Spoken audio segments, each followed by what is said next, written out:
YouTube! It's your boy Nando. We back with another video, man.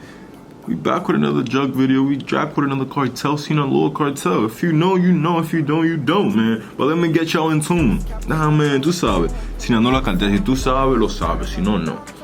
Sinaloa cartel yo creo que estaba el Chapo, el que era el Chapo del jefe. Porque si tú no sabías, el Chapo no era ni el jefe él era el segundo. El jefe es uno que nadie sabe, tú sabes. Es así tranquilo. Claro que his name is out there, como pero nadie sabe dónde está, nadie sabe cómo encontrarlo, porque tú sabes. A esos tipos son difíciles, tú sabes, esos tipos son difíciles. But man, today we reacting to El Chino, Sinaloa Cartel highest ranking hitman. Like imagine how many people he had to kill, how many people he had to make suffer, how many people he had to like be afraid of you for you to be the top hitman.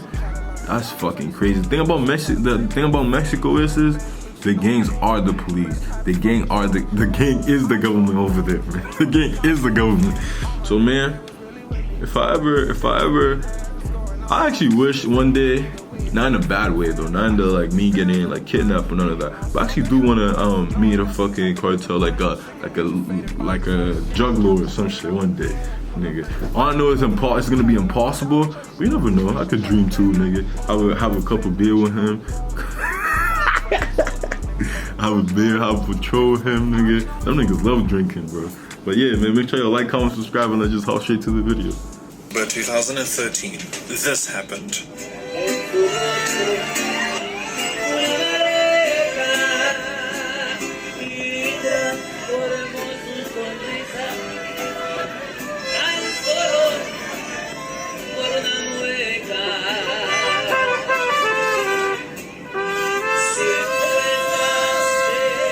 See it? Him, the clown. In the next few seconds, this clown would assassinate Francisco Rafael Arellano Felix, the leader of the notorious Tijuana cartel and one of Mexico's most dangerous men at the time, in front of everyone present at his 63rd birthday party. Today, we know the clown assassin was Jose Rodrigo Arechiga Gamboa, Sinaloa cartel's highest-ranking hitman, better known as El Chino Andrax. El Chino. Today, I'll be telling you his story. Shady beginnings. Jose Rodrigo Arechiga Gamboa had a surprisingly normal and privileged upbringing. He was born on the 15th of June in the city of Culiacan, the very heart of the state of Sinaloa, Mexico. His family were well respected and somewhat affluent. His father was a government official and his mother was an academic. However, there was a problem right from the very beginning, and it had everything to do with Arechiga's neighbors. You see, the family that lived next door to Arechiga through his childhood were the Zambadas. And if you aren't familiar with that name, I'll break it down for you in a few seconds. Ismael El Mayo Zambada Garcia, El Mayo, el jefe. Part of the 4 people who founded the Sinaloa cartel 35 years ago in 1987. When El Chapo was still active, Zambada led his own faction. The only reason you don't hear much about him was because, unlike El Chapo, who enjoyed courting the spotlight, Zambada... He's more low-key, bro. Bro, I'm telling you, if Pablo Escobar, bro, if he wasn't so much into like the popularity of everything, he'd probably still be alive, bro. Come on, he had all the money in the world. He got all the cops on his side. He had the president on his side, bro. He had everybody on his side, bro. Everybody, bro. Like all he had to do was paying off. He had all the governors on his side. He got everybody on his side, bro. He just got too much into the power. Like he wanted to be like the top leader of the world. It's like, come on, bro. You can only reach so far, bro. Especially with the drug, bro. You can only reach so far. No. Always been content with being the equally ruthless, equally cunning, shadowy figure. Now, back to Arechiga's story. El Mayo Zambada had 3 sons, Vicente Zambada Niebla, Ismael Zambada Imperial, and Serafin Zambada Ortiz. Those 3 sons were around the same age with Arechiga, and being his neighbors, he grew up with them. Many years later, in a courtroom, Arechiga's mom would say this about her son's relationship with the Zambadas. They went to school together, they played together, they participated in sports together, they attended social events together, they grew grew to be best friends. No one knows how much influence the Zambada boys had over Arashiga, but you must know that Zambada did not shield his sons from his cartel business. It was a family business. However, as Arashiga grew older, he didn't show any indication that he would live a life of crime. He tried to be a pilot in the Mexican military, but failed the physical exam because he had a skin condition called psoriasis. So, Arashiga shifted his focus to other things. More specifically, he decided to... You see, he wanted to do good, but his skin, like, the fuck, nigga, what the fuck does his skin has to do with him trying to be a good person and now look, he's killing y'all niggas. Degree in architecture in college. During his time in college, two life-changing events happened to him in rather quick succession. One, he had a daughter, and two, he got married. These new responsibilities forced him to drop out of school, and this is when things take a dramatic turn for the worse. A new chapter. Life as a father, husband, and provider proved to be incredibly difficult for Arashiga, and when it became unbearable, he turned to his childhood friends, the Zambada brothers, for help. One of the brothers, Vicente Zambada, El hijo del Chapo, known as El Vicentilo, chose to help Arashiga the only way he could, by introducing him to cartel business. Arashiga was first tasked with small and harmless errands, like driving shipments and supervising goods to their destinations. And when he did these tasks perfectly, El Vicentilo introduced him to the drug trade. It was during this time that Arashiga's creativity entered the spotlight. He came up with an ingenious method of getting shipments of cocaine and marijuana across the border without getting caught. His plan involved creating a network of legitimate businesses that required shipments to America from Mexico. Then, he would set up several legitimate trucking companies that delivered those shipments. This way, he could legally get the trucks across because they had the proper paperwork, and the Border Patrol would have no idea that tons and tons of drugs were hidden in each truck. In no time, Arashiga became a big-time player within the Sinaloa cartel and caught the attention of El Vicentilo's father, the senior Zambada. That nigga...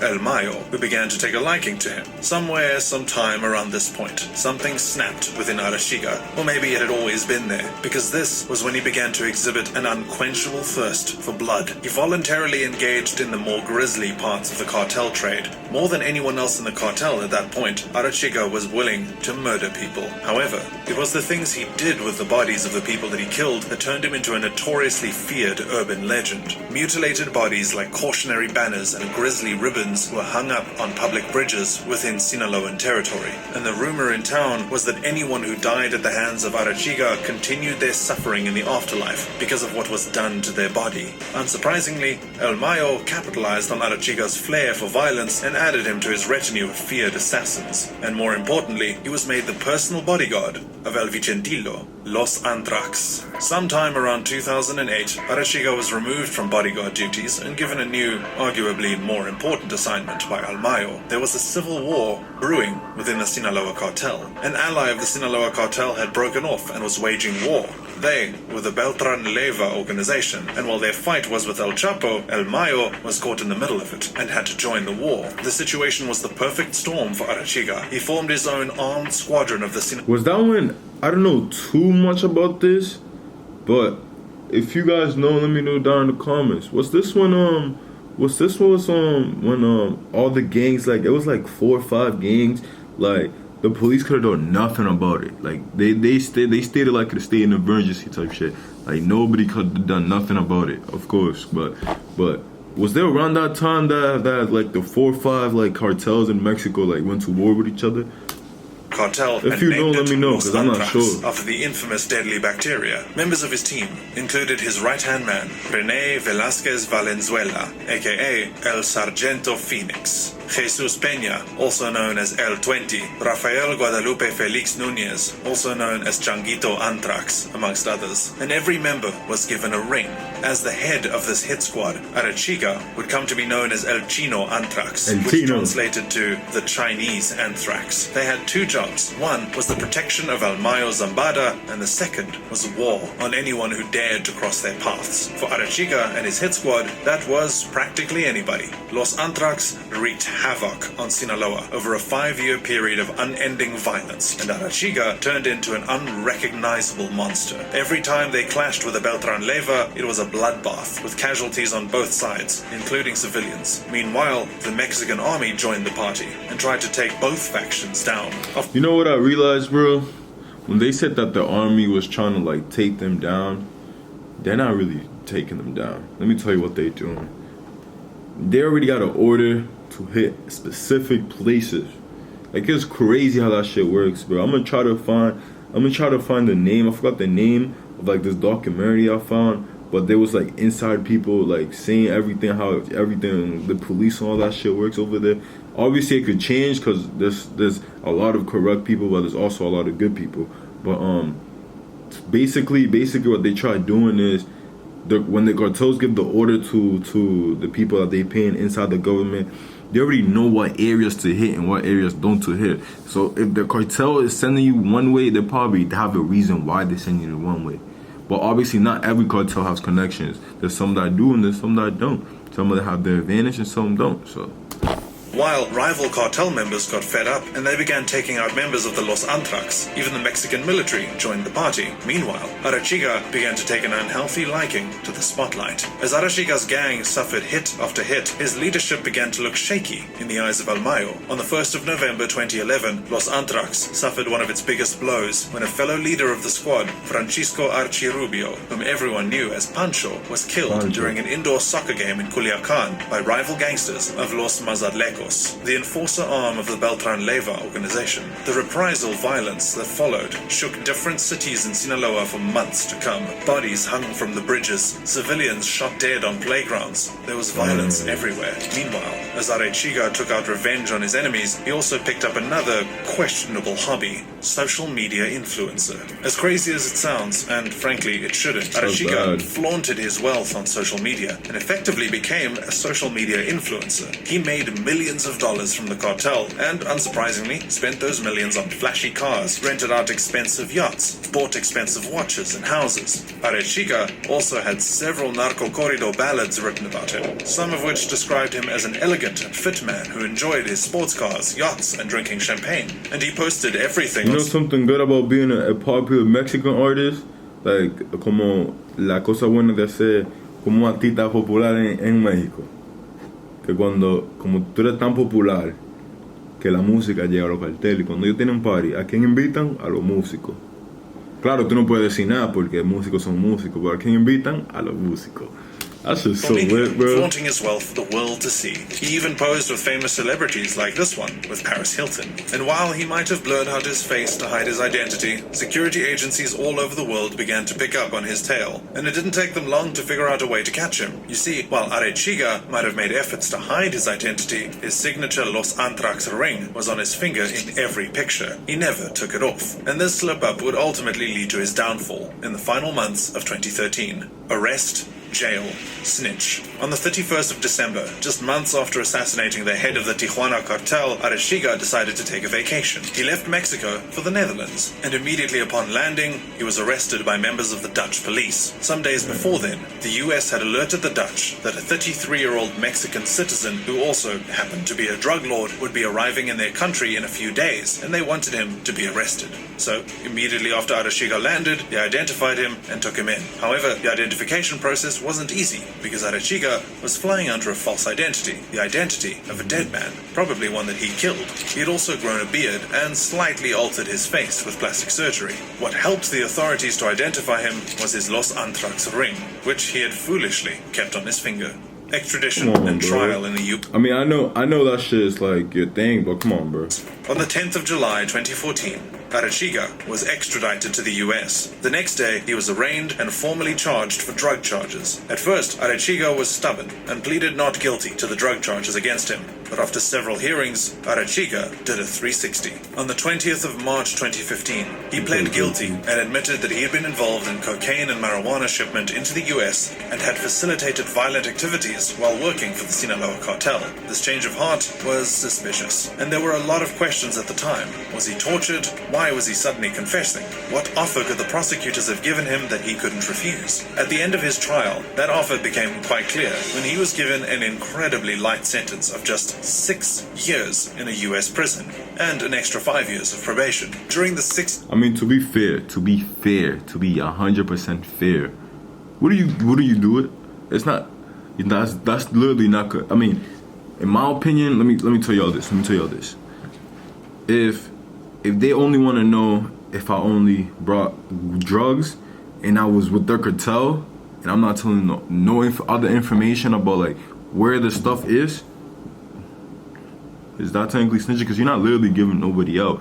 Now, if you be like where they live, where can I take them down, you tell them everything, that's different. El Chino and Trax snitched on almost everyone, collaborating with the U.S. Attorney's Office, giving names, addresses, and exposing forms of operation of the Sinaloa Cartel in the U.S. The intel that he shared was so useful that it went a long way in destabilizing major parts of the Sinaloa Cartel. Meanwhile, everyone at home, including El Mayo, were fully aware that their golden boy had turned into a rat. The ultimate end. On the 3rd of March 2020, Arechiga was released on parole and placed under house arrest in the US for obvious reasons. The terms of his parole limited him to a radius of 500 meters from his house in California. However, a few months after, in May, he escaped his parole and returned to Culiacan to live with his sister and her husband. Unsurprisingly, 10 days later, on the night of May 14th, 2020, Arechiga, his sister, and her husband were in the house when all of a sudden, masked gunmen invaded the property and began shooting at them. Arechiga responded with gunfire, but he eventually ran out of ammo and they were all taken hostage. The following morning, the body of Arechiga, along with his sister and her husband, were discovered in a black SUV, wrapped in cloth with their heads covered in plastic bags. They had all been tortured and shot dead. There was a lot of speculation about who could have ordered this attack on El Chino. Some say it was probably members of the Tijuana cartel taking revenge on him for his assassination of their boss. Others point fingers at remnant members of the Beltran Leva, an organization that had already been disbanded by the Mexican military. However, and whoever it was, the attack happened deep in Sinaloa territory, and there is no way anyone could have launched such an attack without El Mayo or the senior members of the cartel knowing. And in the months after the attack, when there were no reprisals, reaction, or revenge for the assassination of one of their former top sicarios, it became clear El Mayo must have been the one who ordered the killing, and if he didn't, he definitely allowed it. Nah, no funny shit, because first it was in your territory, and second, come on, bro. You know everything that happens in your zone, bro. El Chino and he was one of your top hitmen, so you definitely know about it. Was a traitor who had sold them out, and in any world, business or crime, that is unforgivable. So, why did Arechiga leave the safety of his probation in the US to return to Sinaloa, where he should have known he wasn't wanted? Did he really think everything he had done would be so easily forgiven? Who assured his safety upon his return? Or was El Chino Antrax just that dumb? I think he was just that dumb. Cause he knew, bro. He as soon as he snitched, bro.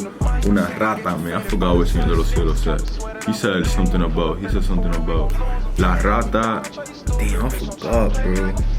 I'm gonna try to find the quote, man. But yeah, that's gonna do it for the video, man. Make sure you like, comment, subscribe. Si te gustan estos videos, te mandas a ver en los comentarios. Yo busco más de esto. Pero ya, todo lo va a hacer ya. Yo, give me 300 subscribers, man. We already passed 200. Thank y'all very much. That's gonna do it for the video. I'll see y'all niggas next time, man. Peace.